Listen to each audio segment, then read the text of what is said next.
자, 이번 순서는 매주 일요일에 만나보는 윤세호 기자의 문물호 시간이죠. 아, 기대됩니다. 기대됩니다. 무엇이든 물어보세 호 시간인데요. 자, 9월 15일 열리는 2023 신인 드래프트까지 이제는 채 2달이 남지 않았어요. 자, 서서히 윤곽을 드러내고 있는데요.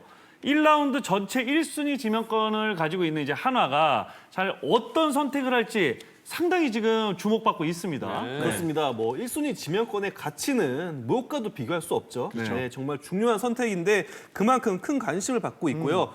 사실 뭐 아직 2달이 남았는데 대통령배, 봉황대기 그리고 세계선수권대회도 남아 있습니다. 그래서 이 대회의 흐름에 따라서 드래프트 판도가 요동칠 수도 있지만 전문가들 그리고 이제 스카우트 팀들은 어느 정도 상위권, 최상위권은 정해져 있다라고 얘기하고 있거든요. 그래서 제가 이 부분을 집중적으로 조명을 해봤고요. 네. 일단 뭐 하나가 과연 누구를 선택할까 이게 초미의 관심사일 것 같은데 네네네. 네, 일단 공통적으로 이제 스카우트 팀들의 시선은 탑4 구도다. 예. 현재. 탑4. 네, 그래서 덕수고 심준석, 서울고 김서연, 충암고 윤영철, 경남고 신영우 이 4명이 아마도 지금 흐름에서는 1위부터 4위까지 이 순위에 지명이 될 것이다라고 했고요. 하나 정민혁 스카우트 파트장도 현재 이 4선수를 전체 1순위 지명감으로 보면서 꾸준히 바라보고 있는데 사실 뭐 알려져 있지만 어느 정도 네 선수가 좀 스타일이 달라요. 네, 달라요. 좀 네. 특징도 다르고요. 그래서 서로 장점이 좀 다르기 때문에 결정이 쉽지 않다. 이게 드래프트는 정말 이 드래프트 그 무대에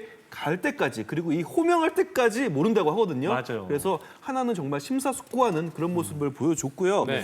뭐 하나 입장에서는 참 이게 어려울 것 같아요. 왜냐면은 맞아요. 미래냐 아니면 즉시 전력감이냐 또 선발 투수냐 마무리 투수냐 지금 이렇게 갈려 있거든요. 그래가지고 굉장히 어려운 그리고 깊은 고민을 할 수밖에 없을 것 같습니다. 이 4선수가 있잖아요. 제가 지금 요즘 최강야구에서 지금 제가 2명의 투수를 쳐봤잖아요. 누구였습니까? 심준석 선수와 이제 윤영철 선수. 아, 때려봤죠. 그러니까 이제 심준석 선수는 사실 공이 어떤 뭐 스피드적으로 봤을 때나 여러 가지로 상당히 좋아요. 네. 그리고 신체 조건 뭐 여러 가지들이 상당히 좋고 어쩌면 심준석 선수를 더 높이 쳐주는 거는 아직 밸런스적으로 전혀 아직 완성이 안 된 듯한 느낌이 있거든요. 네네네. 네, 그런 부분이 있는데도 불구하고 저런 공을 던진다는 게 사실 좀 더 매력적인 부분, 좀 그렇게 평가를 할 수 있지 않을까, 뭐 좀 그런 생각을 해봐요. 강속구 투수잖아요. 네. 사실 뭐 1년 전에 지금 1년 전 이 시점에서 심준석 선수는 탑 1이었어요. 원탑이었습니다. 맞아요. 그러다가 이제 김세훈 선수가 올라오면서 투탑 구도였는데 1학년 때 심준석 선수의 모습이 정말 워낙 좋았어요. 너무 강렬했죠. 네, 그때까지만 해도 우리나라 최고의 고교 투수다.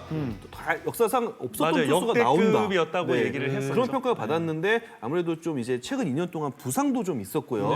동계훈련도 제대로 소화를 못하면서 아직까지는 1학년 때 밸런스가 나오지 않는 부분. 그래서 원탑이었는데 지금 탑4 구도로 맞아요. 드래프트의 이런 흐름이 급변하고 있습니다. 거기다가 지금 세계 청소년 야구 선수권 대회 지금 대표팀 못 뽑혔죠. 그렇죠. 네, 그러면서 지금 뭐 미국행에 대한 그 가능성이 더 높아진 게 아니냐 지금 이런 이야기가 돌고 있는데 이 부분은 추후에 또 네. 설명해 드리겠습니다. 알겠습니다. 자, 그리고 제가 이제 사실은 가장 쳐보고 싶은 투수 중에 한 명이 김선 투수거든요. 근데 아직 못 만났죠. 네, 아직 못 만났어요. 그래서 지금 제가 계속 이제 PD와 작가에게 쪼르고 있는데 서울고등학교로 빨리 경기를 해보고 싶다. 바로 이 선수네요. 네. 그렇습니다. 김소연 선수는 그 팔의 각도가 굉장히 유니크한 부분이 있습니다. 그렇죠. 그러면서 경기를 하면서도 예전에 임창용 선수처럼 좀 조절을 해요. 그래요? 높이를 조절할 수 있는 투수인데 일단 기본적인 구속 자체가 심준석 선수처럼 굉장히 높습니다. 맞아요. 155까지 던지는 그런 우투수고 이 선수의 최대 장점이라고 하면은 끝을 모르겠다는 거. 왜냐하면은 중학교 때부터 이미 140대 던졌는데 맞아요. 구속이 정말 꾸준히 매년 오르고 있습니다. 야하. 그래서 어쩌면은 KBO 리그에서 이제 안우진 선수가 160을 찍었지만 맞아요. 또다시 160을 찍을 선수는 김서현이 될 수 있다 이런 전망도 있거든요. 네네. 뭐 빠른 공 투수니까 뭐 많은 팀들이 군침을 맞아요. 이제 을 수밖에 없는데 또 좀 다른 점이 있다면 아무래도 지금까지 모습만 보면은 네. 선발보다는 좀 마무리로 더 활약하지 않을까. 불펜 쪽으로. 네, 이런 예상도 좀 있습니다. 그러니까 짧은 이닝을 좀 강하게 던질 수 있는 스타일이라는 거죠. 네네. 신체 조건도 상당히 좋네요. 맞아요. 좋아요. 188cm 신장. 그리고 사실 제가 네. 말씀을 가장 많이 드릴 수 있는 투수죠, 이 투수가. 직접 만나봤던. 네, 윤영철 투수. 예. 네, 충암고등학교 윤영철 투수인데 제가 뭐 개인적으로 5번 타석에 들어가서 네. 5타수 무안타. 어떤 느낌이었습니까? 삼진 3개. 제가 만나본 왼손 투수들 어려운 투수들 많이 있잖아요. 네네. 네, 그냥 그런 느낌이었어요. 아, 그래요? 네. 아, 지금 그리고 네. 확실히 완성형 투수. 바로 지금 네. 프로에 와서 좀 통한다는 얘기가 있더라고요. 저는 지금 당장 뭐 제 개인적인 픽입니다. 내년 시즌 신인왕으로 제가 미는 투수입니다. 이번 또 청룡기에서도 네. 2경기 11인 동안 무실점이었더라고요. 네. 청룡이 던지는 모습을 제가 다 챙겨보고 있는데요. 네. 고등학생이 아닙니다. 아, 그렇습니까? 네, 고등학생으로 볼 수가 없고요. 네. 그냥 단순히 재구가 좋은 게 아니라 구종의 완성도가 굉장히 맞아요. 완성도가 높아요. 너무 좋아요. 네, 그 체인지업이 좋기 때문에 오른손 타자도 정말 쉽게 잡거든요. 맞아요. 그래서 이런 모습을 보면서 그 예전에 소용준 선수 고3 때 좀 이런 느낌을 받았어요. 그렇죠. 아니, 완성형이라고 네, 했었죠. 고등학생이 뭐 당장 프로 가면 되겠냐고 맞아요. 신인왕 받았잖아요. 네. 윤영철 선수한테, 그러니까 물론 오른손 왼손 좀 다르지만 그런 느낌이 좀 들더라고요. 그래서 이게 선택이 어려운 겁니다. 맞아요. 직지전력과 바로 선발 투수 쓰려면 윤영철인가 이런 생각이 들 수밖에 결국에 없으니까요. 이제 심준석과 김서현이 처음에 이제 약간 투탑 느낌이었었는데 맞아요. 지금 이제 윤영철 선수가 올라오고 있고 네. 계속 좋은 평가를 받고 있고 자 그다음에 이제 경남고등학교 신용우 선수. 신용우 선수도 제가 이제 뭐 조금 스포를 해드리자면 제가 얼마 있다가 이제 아마 칠 거예요. 또. 네. 지금 치기로 약속이 돼 있는데. 채널에서. 네. 네. 근데 정말 궁금해요. 네. 너무 좋은 평가를 받고 있어서. 바로 이 선수네요. 그렇습니다. 경남고. 뭐 최근 이 흐름상 가치가 상승한 선수가 윤영철 선수라면은 이 전에 전반기 때 주말리그 전반기 때 그리고 황금사자기 때 가치가 급격히 오른 선수가 바로 이 신영우 선수입니다. 맞아요. 신영우 선수에 대한 평가 또한 약간 김세현 선수처럼 끝이 안 보인다. 예. 꾸준히 부위가 상승한 선수다. 이런 평가가 많거든요. 그래서 어찌 보면은 뭐 투탑 체제에서 신영우 선수가 올라오고 윤영철 선수가 올라오면서 지금 탑4 체제로 가고 있는데 신영우 선수는 아마도 지금 이 흐름대로 성장을 하면은 조만간 뭐 일단 한 3년 내로 토종 에이스가 될 수 있는 그런 그릇이 있다. 네. 그런 평가를 받고 있거든요. 뭐 참 어렵습니다. 올해 드래프트 선택이 어려울 수밖에 없는데 네. 정말 이렇게 양질의 고등학생 투수들이 그리고 서로 유형이 다른 투수들이 이렇게 모이는 경우가 많지 않았던 것 같거든요. 설레고 약간 흥분도 되네요. 네, 정말 재미있고 뭐 네. 관심을 끌 수밖에 없는 신인 드래프트가 될 것 같습니다. 네, 맞아요. 네. 자, 그러면은 이제 투수가 이렇게 이제 결국에는 4명의 투수, 탑4를 얘기를 했는데 사실 야수 최대어로 꼽히는 선수들도 좋은 선수들이 많단 말이에요. 네, 그 선수들이 어느 팀에 지명받을지 이것도 상당히 궁금합니다. 네. 야수도 굉장히 좋은 선수가 많은 것 맞아요. 같아요. 이게 구도가 그러니까 어떻게 보면 다른 생각도 해볼 필요가 있어요. 왜냐하면은 4명의 투수가 다 좋습니다. 네. 그리고 또 다른 투수들 1라운드 후반대 지명 예상되는 투수들도 굉장히 좋아요. 특히 오른손 투수가 올해 굉장히 좋다는 평가고 145 이상 던진 투수가 100명이나 됩니다. 지금. 네. 정말요? 아, 진짜로요. 지금 구속 증가, 고교생의 구속 증가 현상이 네. 매년 이제 유지되면서 우리나라도 점점 이제 공을 빠르게 던지는 오른손 투수가 굉장히 많거든요. 그럼 생각을 달리볼 필요가 있죠. 우리는 전략을 바꿔서 좋은 투수는 많으니까 2라운드에서도 지명할 수 있으니까 야수를 지명해볼까? 아. 네, 그런 전략도 가능한 겁니다. 그렇죠, 그렇죠. 그러면 어느 타자가 제일 좋냐? 네. 하면은 지금 희문고 유격수 김민석, 경남고 포수 김범석 이 두 선수가 타격 능력에 있어서는 지금 최대어로 평가를 받고 있는데요.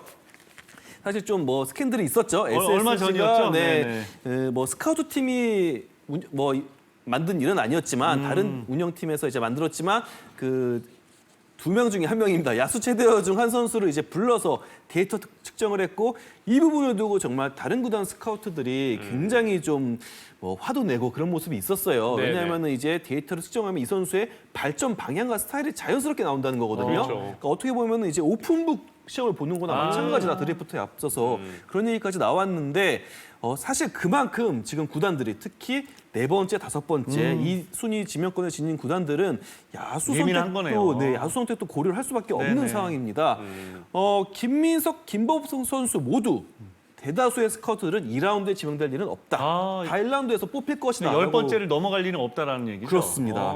그만큼 뭐 이 선수들 또한 놓칠 수 없는 뛰어난 재능을 가지고 있다고 하는데 김민석 선수는 뭐 수도권 모구단 스카우트는 이제 3순위까지도 자기는 생각한다고 하더라고요. 그만큼 타격과 주루툴이 굉장히 뛰어나고 사실 이 선수의 좀 약점이라고 꼽히는 게 수비거든요. 네. 유격수로 나오고 있지만 프로에서도 유격수를 할 수 있을까는 좀 물음표인데 상관없다는 거예요. 그만큼 타격이 좋아가지고 아. 뭐 외야수로 가도 이 선수는 얼마든지 그냥 맞는 포지션에 넣으면 된다라는 입장이더라고요. 이 선수죠. 그렇습니다. 네.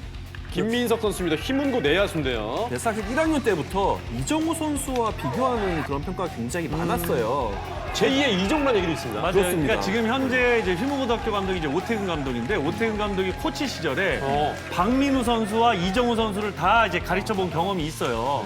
근데 그 오태근 감독이 하는 얘기가 고등학교 당시의 어떤 기준으로 봤을 때는 김민석이 한 수 위다. 진짜요? 네, 타격 부분에서 주루 부분에서 그런 얘기를 하더라고요. 야, 지금도 주로 하는 플레이 보이고 있는데 그래서 워낙 또 훌륭한 또 제목감이다 보니까 네네. 기록을 찾아봤더니 타율이 5할 9푼 6리에 도루를 17개, 뭐 타격 주루 뭐 넘버원 기록이 맞더라고요. 제가 한 10번 확인했잖아요. 기록이 맞는지 이 안 맞는 맞는지. 건지 이 엄청난 활약을 이제 고등학교 지금 활약하고 있는데 정말 제2의 이정우가 아닌가 이렇게 네. 생각이 들 정도입니다. 맞습니다. 네, 그래서 사실 뭐 수비 약점은 고려할 필요가 없다라고 하는 스카우터들이 굉장히 많았어요. 이 정도 갖고 있는데 수비는 자기가 편한 위치에 넣어주면 된다. 그러면 쑥쑥 잘할 것이다 이렇게 예상을 야. 하는데 그만큼 지금 김민석 선수에 대한 평가도 굉장히 높습니다. 그렇게 이제 김민석 선수와 더불어 네. 또 좋은 평가를 받고 있는 포수 있잖아요. 그렇습니다. 네, 사실- 경남고등학교 포수죠. 김범석 선수. 맞습니다. 맞습니다. 사실 포수가 수비에 이렇게 치중돼서 평가를 받는 경우가 굉장히 많아요. 오랜만에 정말 뛰어난 공격력도 갖고 있는 포수가 지금 신인 드래프트에 나올 것 같은데요. 김범석 선수입니다. 이 선수 장타력도 뛰어나고 컨택 능력도 있고 스윙 자체가 굉장히 부드럽다. 메커닉 자체가 굉장히 완성돼 있다라는 평가를 받고 있는데요. 그러면서 또 물음표가 또 있어요. 그럼 포수로서 능력은 어때? 네. 기본적인 뭐 이제 캐칭하는 능력이나 이런 건 좋은 편이고 또 하나의 장점이 있다면 이 선수가 1, 2학년 때 이미 1루수를 몇 번 봤대요. 네, 팀 이제 구성상 그래서 1루수 하는 모습을 봤는데 스카우트들이 나쁘지 않았다는 거예요. 그러니까 선택지가 넓어지는 거죠. 네. 타격의 재능은 있고 그러면은 경험을 쌓게해주고 싶으면은 1루에 넣어서 쌓게해줘도 되고 또 나중에 또 포수 훈련해가지고 네. 포수로 쓸 수도 있고요. 이렇게 범용성이 있다 보니까 가치가 더 높다라고 평가하는 스카우트가 많았고요. 김범석 선수를 놓고 보면은 포수가 급한 팀도 굉장히 많은데 막상 1루수에 거포가 있는 팀도 그렇게 많지는 맞아요. 않거든요. 지금 19단을 놓고 보면은 네네. 그리고 외국인 선수도 은근 최근에는 외국인 선수 시장에 1루 거포가 많지가 않습니다. 덕후들이 잘 없죠. 그렇습니다. 오히려 외야 쪽에 타격이 좋은 선수들이 맞아요. 많거든요. 그런 거를 고려하면은 김범석도 굉장히 매력적이고 야. 굉장히 높은 순위에서 뽑을만 상위픽. 하다. 예. 네, 이런 평가가 지금 나오고 있습니다. 경남고등학교 출신의 등치가 큰 부드러운 스윙. 이대호 선수 갑자기 생각나는. 그 뒤를 이을 수도 있겠네요. 네, 맞습니다. 예. 자, 그렇게 이제 KBO 신인 드래프트 신청 마감이 이제 다음 달이 8월 16일이죠. 네, 8월 16일인데 3주가 이제 조금 넘은 시간이 남았는데 사실 좀 변수가 또 있어요. 네. 그렇습니다. 이 변수가 있어서 네. 더 흥미롭고 아니 여기서 맞아요. 변수가 또 있다고요? 변수가 또 꽤나 네. 굵직하고 큽니다. 아, 그래요? 네, 이 야, 변수가 있어요? 변수를 제가 세 가지를 꼽아봤는데요. 네네.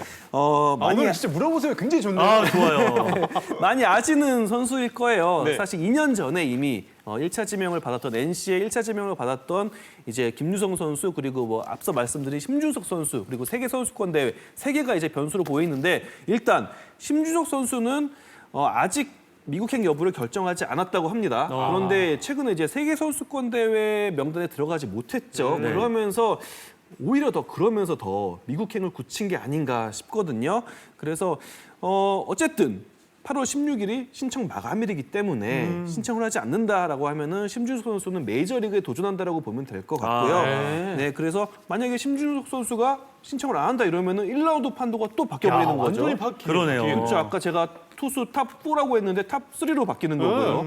다시 또 혼돈에 바람이 몰아치게 되는 겁니다. 네네. 그래서 지금 모든 스카우트 팀이 이 얘기를 해요. 심준석 결정부터 알아야 된다. 그때 심준석 결정을 보고 확실하게 또 전략이 나올 수 있다라고 네. 얘기했고요.